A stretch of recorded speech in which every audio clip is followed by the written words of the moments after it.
Make it a World Heritage Site. Calls for Blue Lagoon to get higher designation to enshrine future access for residents. Good evening and welcome to Primetime News. We're live on air and online at onespotmedia.com. I am Javon Keys. Also this evening, what about us? Teachers in private schools also demanding better wages. And later, member of political directorate in St. James bemoans recent upsurge in killings. There's also the business review, sports and weather in this newscast, so please stay with us. I'll have the news in detail right after this break.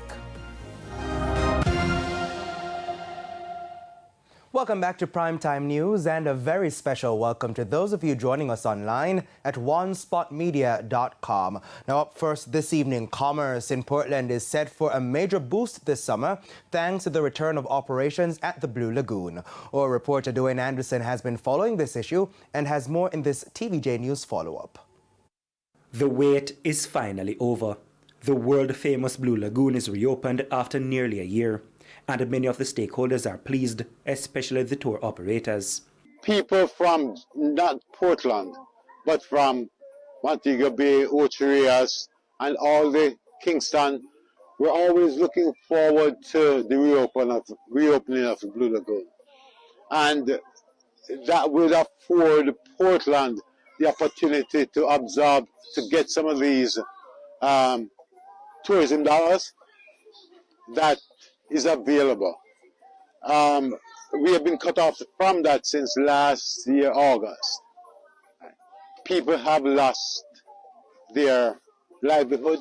For him, the potential earnings from the Blue Lagoon are much needed, given the commercial fallout from the road rehabilitation project in the parish, as well as the recent devastating fire on 3 commercial properties in Port Antonio, which left 300 people without a way to earn.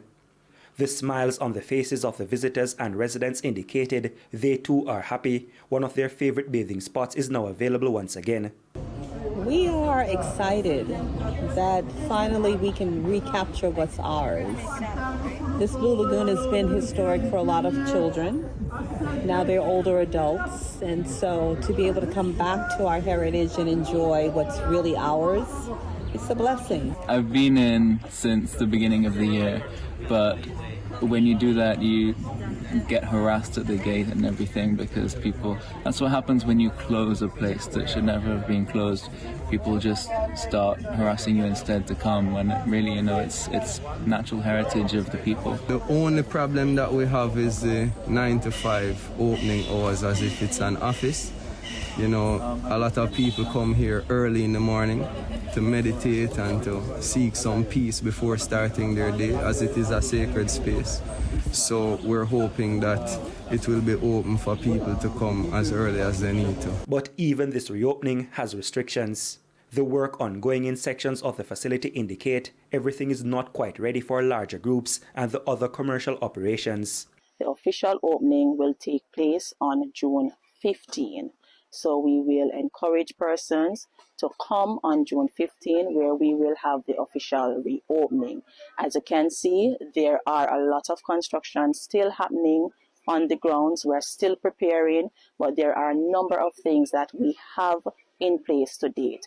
The area has been cleaned. We're still doing some cleanup. We have put in place lifeguard stands. We have lifeguards on staff now, and so on. And right now we are finalizing the work on the restroom facilities. The Jamaica National Heritage Trust says it is now part of a co-management arrangement in place for the facility to ensure the problems of the past do not return, such as poor sanitation practices. One resident in the meantime said when this is all done, the Culture Ministry must step in to ensure they are never caught up in a tug-of-war over the site again. It is vital that there is a public education campaign, because we as Indigenous people of Portland believe that just like the Blue and Jankra Mountains, this space, the Blue Lagoon, needs to be even paired with the Blue and Jankra Mountains and accepted as a World Heritage Site on the UN level through UNESCO. Dwayne Anderson, TVJ News. Thanks, Owen. Of course, that's something we'll continue tracking. Now